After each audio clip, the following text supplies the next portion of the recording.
It can be very frustrating when you can't get your marketing to work, whether that's meta ads, changing email copy, making optimizations to your website. Something that I hear very frequently from clients and even other marketers is that this doesn't work. We need to change it. This batch of ads isn't working. Facebook ads isn't working. TikTok organic isn't the right platform for our industry, all sorts of other reasons or inferences that we make based off of data points that aren't really that valid.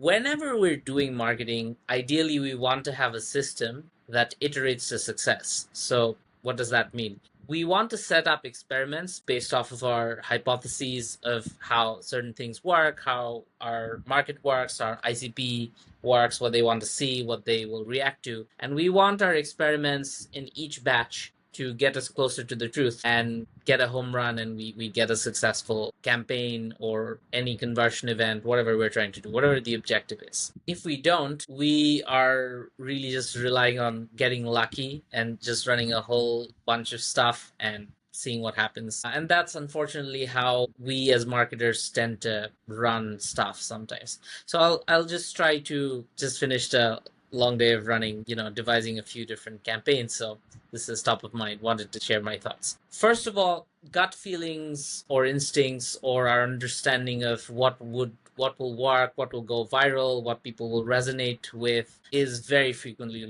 wrong. Every single marketer has had something that's worked that they didn't think would work, and vice versa. Something that flopped that, we put a lot of energy into and we were sure would just be wonderful, but it wasn't for whatever reason. So there is a bit of randomness. There's many variables that go into what makes a winning creative. And the only real way to find the one thing that works or the number of experiments that will yield us results is to systematically test them. And when we're testing them, it's very important to have reasonable A/B tests. So let's say we're doing an A/B test between two landing pages.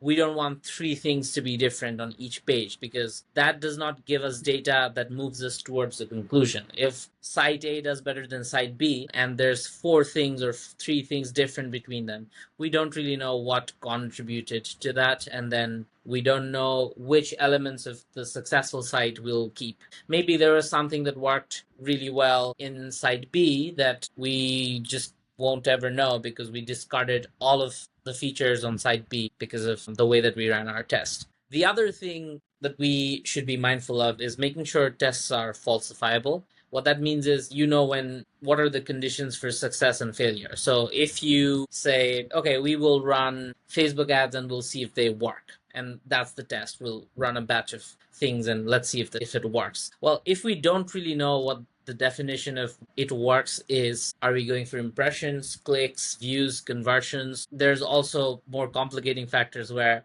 Facebook ads could work in generating demand, but they don't get the conversions on Facebook. They get the conversion through some channel that's better at converting people, such as email or Google, etc.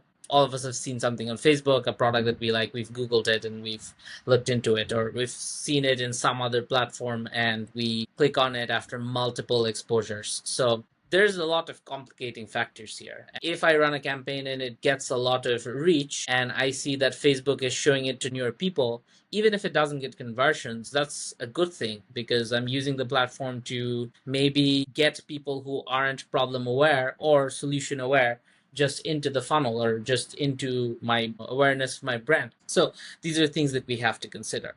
The next thing is volume, which is very important. And this is funny because these things are so domain specific that marketers get these wrong all the time. So if you write copy and you do multiple iterations of the headlines and the copy, and you know that it takes a lot of testing to get the right combination, and then you have to do it all over again when you're making slight changes to the ICP or whatever, you're changing your cohorts, a lot of things can happen.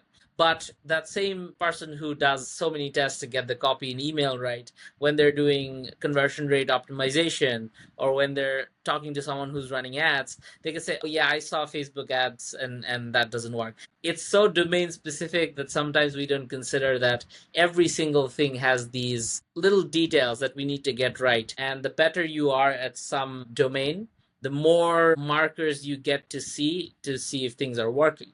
So if you want to see if a YouTube video is doing better than your past video, even if the number of views are the same to an average person or to someone who's not good at YouTube, they are effectively the same. They got the same number of views. But to someone who's more in the world of YouTube, you know that there's other things that video to keep people more engaged. If they were retained throughout the video, then video 2 is a lot more valuable. So it really is about the little details and breaking it down into the minutia and making whatever decision you have to make with full awareness of the details. Okay, the final thing I want to talk about is turning your hunches and your intuition into hypotheses that you can turn into tests. So if you think my customer wants more educational videos, how do I turn that into a test? Okay, let's make 30 different content pieces in different formats that are educational, determine the markers, determine what we're looking for, maybe do some competitive research. What are other niches or niche neighbors? What are they doing? Make a plan, turn that into a test, make sure to carry out the test. You can't post 10 videos and say, oh, okay, nothing happened, this is a fail. You need to realize that you need volume to even understand things that are working and things that are not working. And at the same time, just because educational content might be good doesn't mean you'll nail it in your first 10 attempts. Maybe your first 10 educational videos suck and you need to do more to get better, and then you'll get the results that you want to see, but you really do have to stick to it. And of course, this is simplified, and there's so many things that go into these campaigns and your overall marketing stack. However, these things are important, making sure you're methodical, making sure the things that you're doing are eventually leading you to the successful formula, making sure you aren't relying on your intuition, and let the data speak. Set up experiments based off of your best understanding, and then just execute on the plan and then make iterations from there. Anyways, guys, hope that helped. If you want me to share my experiences on anything else regarding marketing or business, you can leave it in the comments. If you enjoyed the video, make sure to stick around on the channel, maybe like and subscribe, and I will see you next time.